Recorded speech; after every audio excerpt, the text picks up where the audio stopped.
આ વર્ષે અરવલ્લી જિલ્લામાં 100% વરસાદ નોંધાયો છે। મેઘરજના દરિયાળ એવા રેલાવાડા પંથકમાં ખેતરોમાં હજી સુધી પાણી ભરાયા છે, જેના કારણે સોયાબીનના પાક પર ગંભીર અસર પડી છે। લગભગ 200 વીઘા જમીનનો પાક પાણીમાં ગરકાવ થતા છોડ પીળા પડી ગયા છે અને પાક નિષ્ફળ જવાની કગારમાં આવી ગયો છે। ચોમાસાની શરૂઆતમાં વરસાદ ખેતીલાયક પડતા ખેડૂતોએ સારા પ્રમાણમાં વાવેતર કર્યું હતું।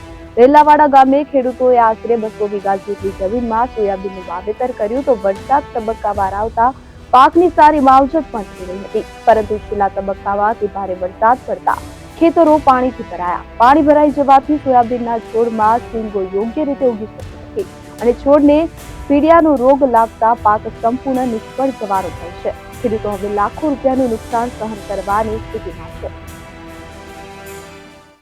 અમારા ગામમાં અત્યારે સોયાબીનનું મોટાભાગે બધું વાવેતર કરેલ છે અને વાવેતર નિષ્ફળ ગયેલ છે। અતિશય વરસાદના કારણે પાણી ભરેલું છે દરેક ખેતરોમાં અને તળાવ પણ અત્યારે ભરેલા જ છે અને તળાવમાંથી પણ પરા ફૂટી ગયેલા છે।